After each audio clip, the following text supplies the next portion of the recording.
कुछ देर पहले ब्रजेश पाठक जी बैठे थे, स्वास्थ्य मंत्री हैं। आपने तो उनसे स्वास्थ्य पर सवाल ही नहीं पूछा कोई। अरे तो खड़ा होकर आप पूछ लिए होते। नहीं, आप बताइए, आप लोग यहाँ मौजूद और ये भी बता रहा हूँ कि अगर डिबेट में किसी को सवाल पूछना है तो हाथ उठाएंगे, मैं आ जाऊंगा आप लोगों सर के पास। बात तो सुन लीजिए, बीच में ना बोल। आप में से सब यहाँ मौजूद थे। आप बताइए एंकर ने क्या। हर्षवर्धन जी कह रहे हैं कि सामने ही थे, खड़ा होकर बोलते कि हमको पूछना है। पहले तो हर्षवर्धन जी के आगे आप लगाते हैं राजनीतिक विश्लेषक या पत्रकार। इनको बताइए आरएसएस का पत्रकार। इसी बात मैं आपसे पूछ रहा हूं, आप कितने लोग हैं? सबके घर में परिवार है, सबके घर में बीमारी दुखी आती है, सब डॉक्टर के पास जाते हैं। ठीक है। और प्रत्येक व्यक्ति को जो यहाँ बैठा उसको ये भी पता है कि अगर एक 2000 रुपए की जांच डॉक्टर साहब ने लिखी है तो उसमें 1200 रुपए डॉक्टर साहब का कमीशन है। बात तो सही है। अच्छा चलिए, मैं एक मिनट सर, क्या आपने ब्रजेश पाठक को यह बात नहीं पता है?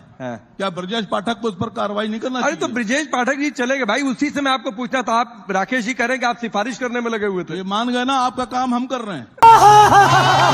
तो करिए सर, खड़ा होकर पूछ लिए होते। ओपन प्लेटफॉर्म है। मैंने तो यहाँ भी लोगों से कह दिया, किसी को सवाल पूछना है तो इशारा करें, मैं उठ के चलाऊंगा। अरे सर, आपने किसी से कुछ नहीं कहा। आप तो पारदर्शिता है सर, ये तो ट्रांसपेरेंसी है। आपने पहले लेकिन आप राहुल गांधी को लेकर जो सवाल उठ रहे हैं कि वो 60 करोड़ का खर्चा कहां से हुआ, उस पर आप नहीं बोल रहे। आपने पहले से बता कर रखा है कि बीजेपी से सवाल ना पूछना।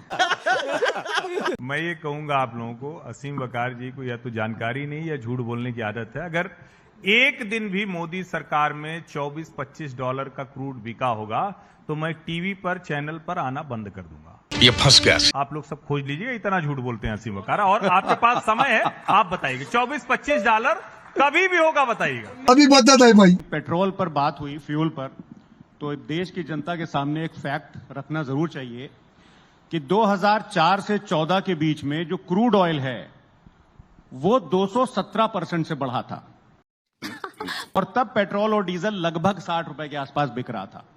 और आदरणीय प्रधानमंत्री जी के शासनकाल में वो जो 10 साल वाला जो है उसमें क्रूड ऑयल लगभग मुझे लगता है 67% के आसपास से सही बात है गिरा, लेकिन हमको पेट्रोल डीजल जो है वो 100 रुपए के आसपास मिल रहा था। तो रुको जरा।